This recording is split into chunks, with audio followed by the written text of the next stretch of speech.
Skip to this timestamp for the video to start, but actually don't. I have important things to say. What, did you expect my next video to be in any way related to or issuing from my prior upload, which was clearly a part 1 in a multi-part series?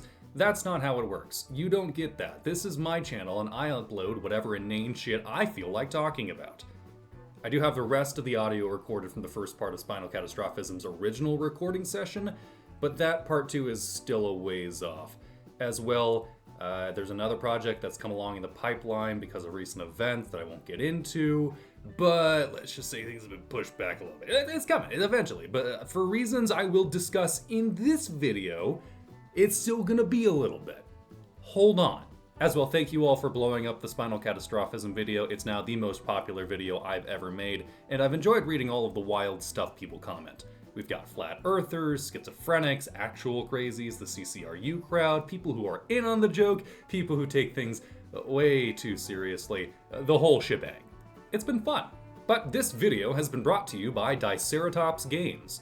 More details on that later. One of the hobbies I've become engrossed in during the last few years is game design, specifically board game design. I've actually mentioned one of my 2 ongoing projects on this channel before, Battle 54. It was mentioned at the end of the additional playing card suit video, except that one's kinda stuck in the pipeline, and by stuck in the pipeline, I mean stuck in my throat, and I accidentally choked and spent $7,500 on artwork I couldn't immediately use.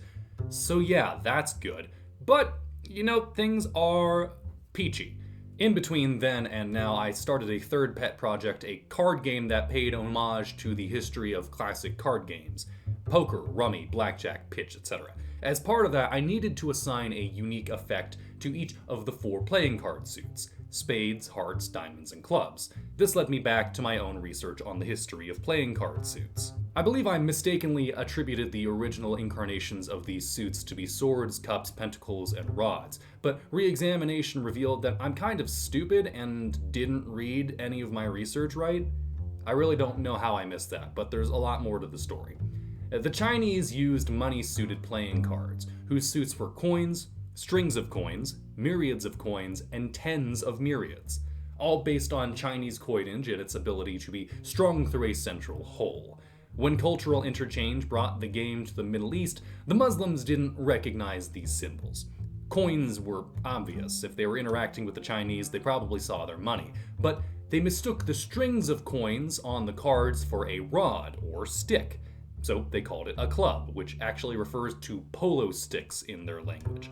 In further confusion, the Chinese character for myriad looks like an upside-down cup, and the numeral for 10 is actually reminiscent of a sword. Thus, coins, coins, coins, and coins became coins, clubs, cups, and swords. These suits migrated to Europe in the 1370s, where they would evolve as I described in my prior video. But this is just a tangent explaining my premise for this one. The origin of these suits is shown to be incidental, results of a communication barrier. However, I believe the shapes that they took had such staying power because the subjects that they took were indicative of the cultures they were formed from. Each addresses a different aspect of their lifestyles: currency, leisure, food, and war. 4 concepts that are universal, but whose manifestations were the results of Eurasian cultures that spawned them. So I asked myself, a continent away, if the playing card suits were established today, what would they be?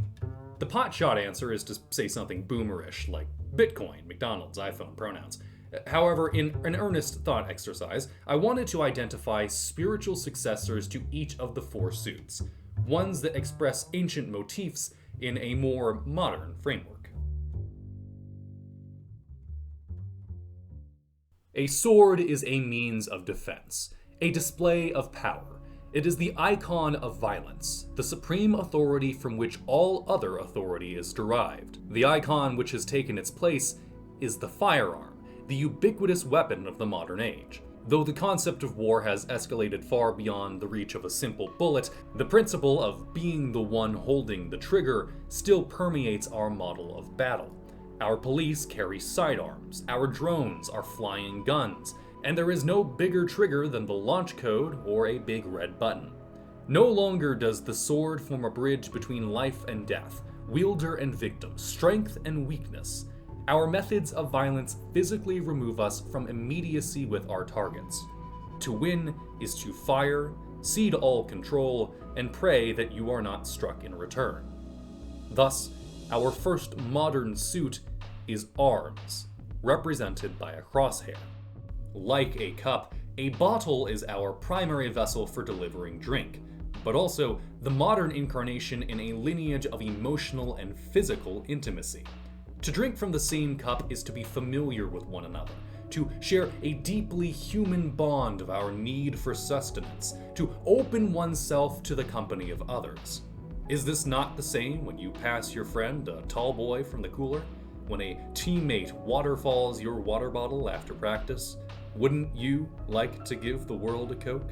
As well, where cups might also hint towards a notion of gluttony or excess of food and drink, our own excess is symbolized by bottles, but more specifically, plastic bottles. If we're going to speak of quintessentially modern symbols, we must address the existence of the double-edged miracle material that is plastic. It is omnipresent in our food, in our tools, in our homes, and now even in our bodies.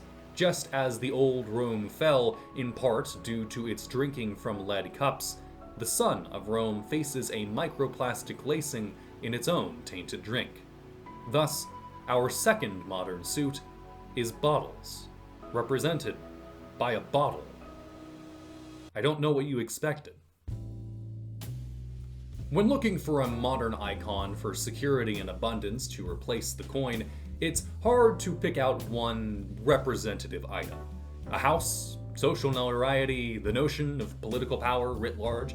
No physical object seems to cleanly fulfill the position as well as a coin. After all, money still makes the world go round. In tarot tradition, coins or pentacles derived their notions of security from their ties to the financial value of gold. Gold was the currency of the pre-modern era, but today's systems are much less tangible. We dropped the gold standard, after all. For better or worse, our economies, governments, finances, and livelihoods are founded less on coinage and more on bits, bytes, electronic information, digital units. Digital computation powers many measures of wealth, social status, and security. You find this in cryptocurrencies, credit cards, credit scores, likes, general algorithmic structures, and more. Your phone, a digital device, can be and is probably an essential replacement for your wallet.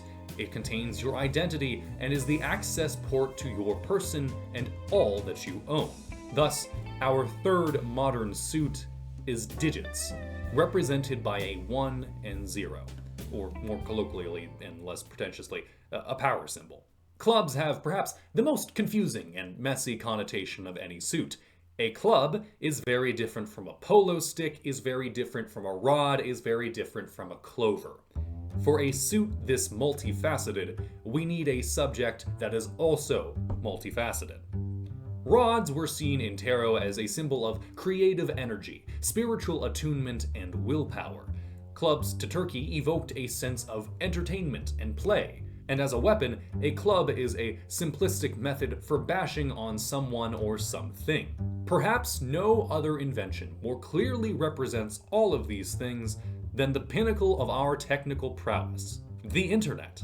It's the physical form of our zeitgeist, the driver of our perspectives, of all of our worldviews. Where once upon a time one might have picked up their rod to venture out into the unclaimed wilderness, we enter the web in such the same way. We take to it for expression, for sport, and for conflict. Thus, our fourth and final suit is webs. Keeping in spirit, the symbol will look nothing like the name, not being a web but instead a Wi-Fi signal. So, we have our final spread. Arms, bottles, digits, and webs. What do you do with this information? I don't know. A lesser YouTuber would use this platform to pitch their audience some stupid Kickstarter to have a couple hundred decks of these playing cards printed, hoping to rake in some extra cash from the proceeds.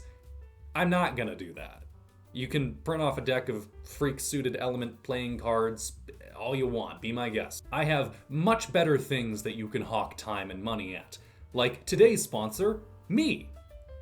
And by me, I mean the game design company that I'm a part of called Diceratops Games. Diceratops Games is a game company me and a few college buddies started as a consolidated effort to bring about some board game ideas we had. Battle 54 was supposed to be the first of these, but stuff happens. And our primary project at the moment is actually on Kickstarter now. And by on Kickstarter, I mean the preview page is live and you can subscribe to it and should. It is a game called Manamania. In Manamania, you overtake your friends as an elemental spirit by collecting energy from the mana pool. Burn, block, and freeze your opponents across 6 rounds of simple strategy. We're almost, 2 years into development, and there's been some big work as of late. We've been going to conventions, hosting online playtests, submitting to design competitions, and just generally trying our best to establish ourselves as competent designers. But more than anything else, I'd like you to go to Kickstarter and follow the page. I would really appreciate you helping me out here because this project is what's holding back the pipeline. The Spinal Catastrophism Part 2, the other video that I have in the immediate pipeline, a number of other different scripts that I can't do at the moment because I'm focusing all of my creative energies into game design. Yeah, all of that is held up by the fact that I'm trying to print a playing card game. As part of this unpaid self-sponsorship, I'd like to ask for your support in any form. If you watched this video, you probably like card games, and if you're subscribed to me, you might be a fan of elemental magic systems. Manamania is a beautiful fusion of the two, and I'd love to personally show any of you how to play. We're working to get a free-to-play version up on Tabletopia, and there is a workshop mod for Tabletop Simulator on Steam. So please, join our Discord link below. Follow us on Instagram at Diceratops Games, and check out our website or Board Game Geek pages. I've put a significant volume of effort into making this dream a reality, and if you want to support me and my work, the best thing you can do is spread the word or play it yourself. I know it's probably not what you came to my channel for, but someone you know might care, and I appreciate your patronage and viewership regardless.